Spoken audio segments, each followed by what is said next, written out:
Türkmenistanda azyndan 2 ay çemesi dowam edýän dizel gyçylygy yerli sürüjüler bilen birlikde ýurdun çäginden üstasyr geçýän daşary ýurt ýük uluglaryna da hem wagt hem de maddi çykdyjy taýdan ýiti täsir edýär. Energiýa terişlerine baý Türkmenistanyň häkimetleri bu ýagdaýlara düşündürs bermeýärler we mümkin çykylgy hükmünde käbir ýalňyç beketlerinde dizeli çäkli ýagdaýda goýbermegi ýolly goýýarlar.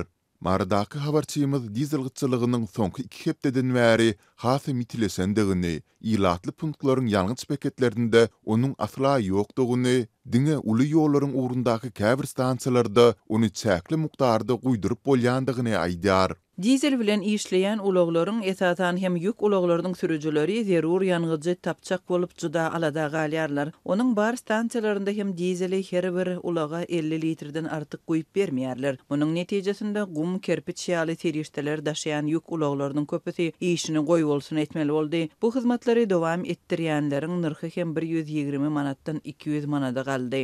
Deyip, bu ýagdaýlary bastan geçirýän ýük ulog sürüjüleriniň biri 24 oktýabrda habarçymyza gurrun berdi. Sol bir wagtda ol ýalňyç gyçylygynyň netijesinde alym berim ýagdaýlarynyň hem döreýändigini belledi. Dizeliň bar stansiýalarynda onuň 1 litri 1 manat 35 teňgeden satylýar. Ýöne beketdäki hünärmene her litri üçin näresmi 2 manat töleýek diýseň, goşmaça 50 litr goýup berýär. Yerli nevit karhanalarynyň tanyş tapyp bilseň, iş sagatlaryndan soň gijara barıp 50 manada 20 litrlik gawa dizel goýduryp bolýar. Deyip, habarçymyzyň söhbetdeşi nyktady. Bu ýagdaýlar dogrusunda sol sanda energiýa terişlerine baý ýurtdaky dizel gyçylygynyň sebäpleri boýunça gürüňe gidýän nevit karhanalaryndan maglumat almak basartmady. Sol bir wagtda dizel gyçylygy ýurdun çäginden üstasyr gatnaýan ýük uluglarynyň hereketinde hem bökdönçlikleri döredýär. Habarçymyz uly ýollaryň urundaky ýalňyç stansiýalarynda ýük uluglarynyň çäkli mukdardaky dizeli alyp bilmek üçin ençeme günläp garaşmaly bolýandyklaryny belledi. Lewapdaky habarçymyz hem ýurdun Gündogry welaýatynda da dizel gyçylygynyň taklanýandygyny tasdiklaýar. Ol hususan da welaýatyň Özbegistan bilen terketleşen sebitleriniň ýalňyç guýjy beketlerinde ýük uluglarynyň uly nowbatlarynyň emele gelýändigini aýdýar. Bugünler Özbekistan bilen aradaky Farab gümrük nokodunyň goloýundaky Farab şäherçesiniň ýalňyç guýjy beketlerinde onlarça ýük ulogy ençeme sagatlap garaşmaly bolýarlar. Bular esasan tranzit gatnaýan uloglar. Deyip, bu ýagdaýlary bastan geçiren sürüjüleriň biri 24 oktýabrda habarçymyza gurrun berdi. Ol sebitin käbir ýalňyç stansiýalarynda diňe üstasyr gatnaýan daşary ýurt ýük uloglary üçin 200 litr dizel goýmagyň ýoly goýulandygyny hem belledi.